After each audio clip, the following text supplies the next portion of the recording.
రాజులకు రాజు ప్రభులకు ప్రభు అయిన యేసుక్రీస్తు నామమున మీకు శుభములు. ఈరోజు దేవుడు మనకు అనుగ్రహించినటువంటి వాగ్దానము కొరింథీయులకు రాసిన మొదటి పత్రిక 3వ అధ్యాయము 21-23 వచనాలు. కాబట్టి ఎవడునూ మనుష్యుల యందు అతిశయింపకూడదు, సమస్తమును మీవి, మీరు క్రీస్తువారు, క్రీస్తు దేవుని వాడు.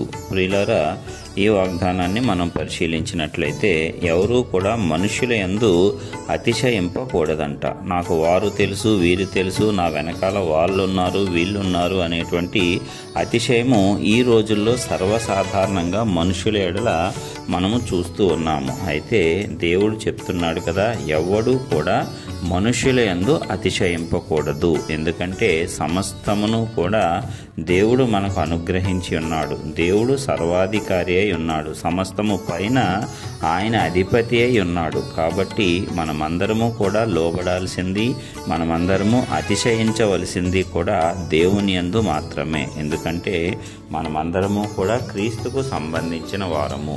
క్రీస్తు దేవునికి సంబంధించిన వాడు, తండ్రి దేవుని వాడు. కాబట్టి మనలను కూడా దేవునికి కుమారులుగా కుమార్తెలుగా చేయటానికి మధ్యవర్తిగా క్రీస్తు పనిచేయచ్చు ఉన్నాడు. ఆయన రక్తంలో మనము పాప క్షమాపణ నుండి బాప్తిసం పొందినప్పుడు ఆయనతో పాటు దేవునికి సమాన వారసులుగా అవ్వటానికి ఆధిక్యతను సంపాదించుకుంటున్నాము. ఆ రీతిగా మనము దేవుని పిల్లలము. మన తండ్రి అయిన దేవుని యందు మనము అతిశయింపాలి. అంతే తప్ప మానవుల యందు, వారి యొక్క ఘనత యందు, వారి యొక్క అధికారం నందు మనము అతిశయింపకూడదు.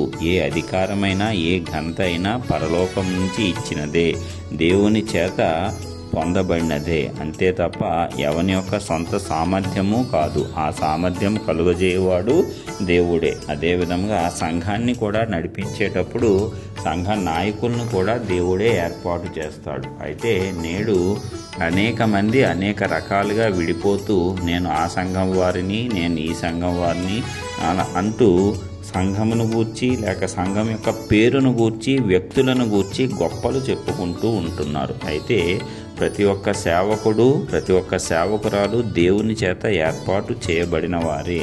దేవుని యొక్క సెలవు లేనిదే ఆ రీతిగా వారికి చేయటం అనేది సాధ్యము కాదు. కాబట్టి మానవులు అతిశయింపకూడదు. మా యొక్క దైవజనుడే గొప్ప అనే రీతిగా విశ్వాసులు ప్రవర్తించకూడదని ఇక్కడ వాక్య లేఖనం స్పష్టంగా చెప్తుంది. మరి ఇక 22వ వచనంలో అంటాడు కదా, పౌలైనను, అపోల్లో అయినను, కేఫా అయినను, లోకమైనను, జీవమైనను, మరణమైనను, ప్రస్తుతమందన్నవైనను, రాబోనవే అయినను సమస్తమును మీవే అని పౌలు భక్తుడు చెప్తూ ఉన్నాడు. అంటే దేవుడు సమస్తాన్ని మనకు అనుగ్రహించాడు. దాని ద్వారా దేవుణ్ణి మహిమపరచాలి, ఘనపరచాలి. అంతే తప్ప వాటి యందు మనం అతిశయింపకూడదు. దేవుడు నీకు ఇచ్చిన ఆధిక్యతను బట్టి కానీ, దేవుడు నీకు ఇచ్చిన ఘనతను గూర్చి కానీ నీవు అతిశయింపకూడదు. కానీ దానిని అనుగ్రహించినటువంటి దేవుణ్ణి బట్టి నీవు అతిశయించవచ్చు. దేవునికి కృతజ్ఞతాస్తుతులు చెల్లించవచ్చు.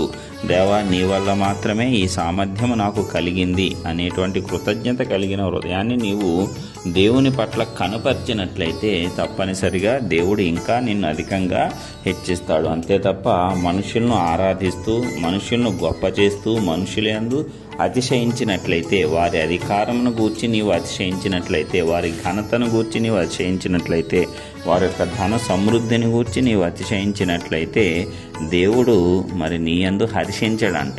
దేవుడు ఎంతో బాధపడతాడు. ఎందుకంటే మనుష్యులకు సమస్తము చేసింది ఆయనే, ఇచ్చింది ఆయనే.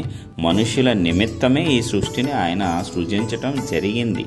అందుకే ఈ సృష్టిలో ఉన్న దానిని నీవు పూజింపకూడదు, దానిని బట్టి అతిశయింపకూడదు.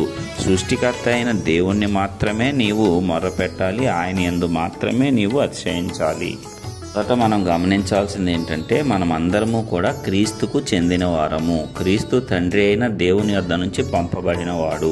ఆ రీతిగా మనలను దేవునితో జత పనివారముగాను, దేవునికి నిజమైన వారసులముగాను ఆయన మనలను చేశాడు. కాబట్టి ఆ ఆధిక్యతను మనము ఉపయోగించుకొని అనేకులకు ఆశీర్వాదకరంగా ఉండాలి తప్పిస్తే దానిని బట్టి మనము అతిశయింపకూడదు, గర్వించకూడదు, అహంకార దృష్టిని కలిగి ఉండకూడదు. మరి ఈ రీతిగా దీన మనస్సు కలిగి దేవుని ఎదుట ఇంకా ఆశీర్వదింపబడటానికి దేవుడు మనందరికీ విధేయత గల హృదయాన్ని ఇవ్వాలని యేసు నామమున ప్రార్థించుచున్నాము. ఆమేన్.